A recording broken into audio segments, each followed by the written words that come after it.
The Cursed Festival. An eerie tale, inspired by Mexican folklore. Prologue. The Unopened Letter. It was a dusty afternoon in Mexico City when Clara stumbled upon an old, yellowed envelope tucked between the pages of a second-hand book she bought from a street vendor. The envelope bore no return address, only the faded seal of a skeletal figure holding marigolds, its hollow eyes staring back at her. Curiosity piqued. She opened it to reveal a single piece of parchment, brittle with age. Come to San Tierra for the Festival of Shadows. Witness the truth hidden behind the masks. The letter was unsigned, but something about it gnawed at Clara's mind. San Tierra wasn't on any map she could find. Yet when she entered the name into her GPS, a route appeared, a winding road leading deep into the heart of Oaxaca. 3 days later, Clara stood at the edge of San Tierra, unaware she was about to step into a nightmare woven with the threads of ancient curses. Chapter 1. The Arrival. San Tierra was unlike any village Clara had ever seen. Nestled in a valley surrounded by jagged mountains, it seemed untouched by time. The narrow streets were paved with cobblestones, and vibrant papal picado banners fluttered in the breeze, casting colorful shadows that danced with eerie life. The air was thick with the scent of copal incense and marigolds, mingling with an undertone of something metallic and decayed. The villagers, dressed in traditional attire, wore masks even though it wasn't yet the Day of the Dead. Some masks were grotesque, carved with exaggerated expressions of joy or sorrow, while others were eerily blank. Clara felt their eyes behind the masks, watching her every move. A creeping unease settled in her chest, though she tried to dismiss it as exhaustion. She checked into a small inn run by an old woman named Doña Luz. The woman spoke little, her voice a raspy whisper, but her parting words chilled Clara to the bone. When night falls, stay inside. Do not follow the music. Chapter 2. The festival begins. As night descended, the village transformed. Bonfires blazed, casting flickering shadows that seemed to dance with lives of their own. The air thrummed with a hypnotic beat of drums, and laughter echoed through the streets, mingling with a faint, sorrowful melody that tugged at Clara's soul.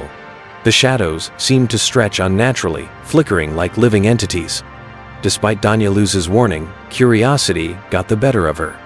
Drawn by the music, she slipped out into the night. The festival was in full swing, yet something felt off. The dancers moved with unnatural grace, their limbs bending in impossible ways. The masks seemed to shift, their expressions changing when she wasn't looking directly at them. At the center of the square stood an altar, adorned with candles, marigolds, and offerings. But among the traditional decorations was something unsettling, a life-sized effigy of a figure bound in crimson cloth, its face covered with a mask that was too lifelike, the eyes too real. A masked man approached Clara. His voice was soft, yet it echoed unnaturally. Welcome, outsider. Tonight, you are part of the ritual. Chapter 3. The Ritual. Before Clara could respond, she was swept into the crowd, their cold hands gripping her tightly. Panic surged as she was dragged toward the altar. The masked villagers chanted in a language she didn't recognize, their voices blending into a sinister harmony. The sound seemed to crawl under her skin, making her heart race with primal fear. The effigy began to twitch. Clara's heart raced. This can't be real. But the figure moved with jerky, unnatural motions, as if something inside was trying to break free.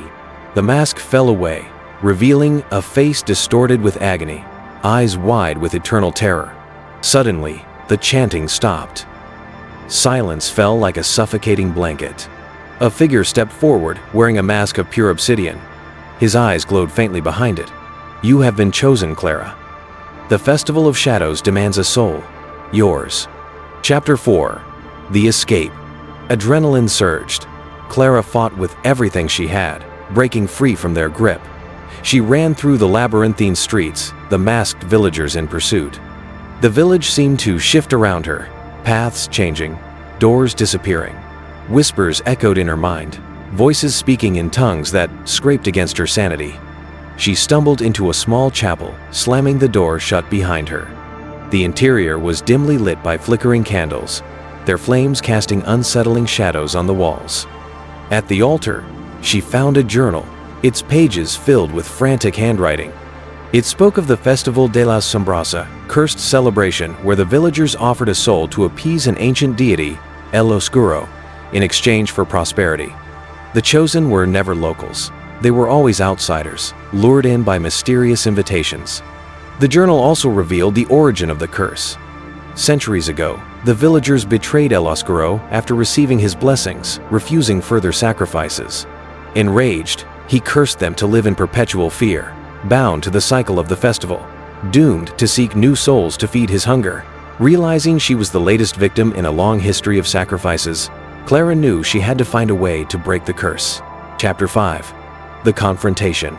Armed with knowledge from the journal, Clara devised a plan. She returned to the square where the villagers awaited, their masks reflecting the flickering flames.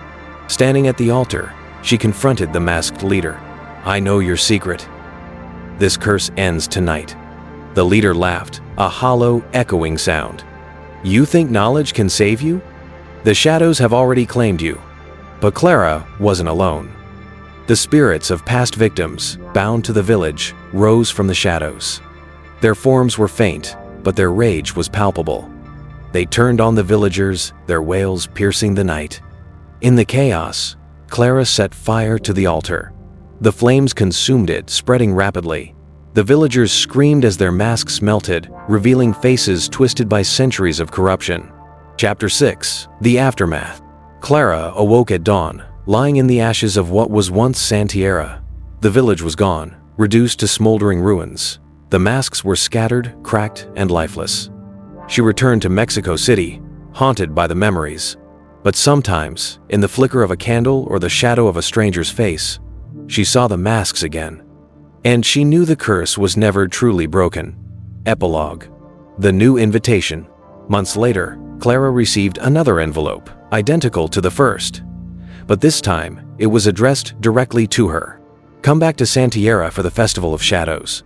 Witness the truth hidden behind the masks." And beneath the message was a single line scrawled in blood-red ink. "You can never escape."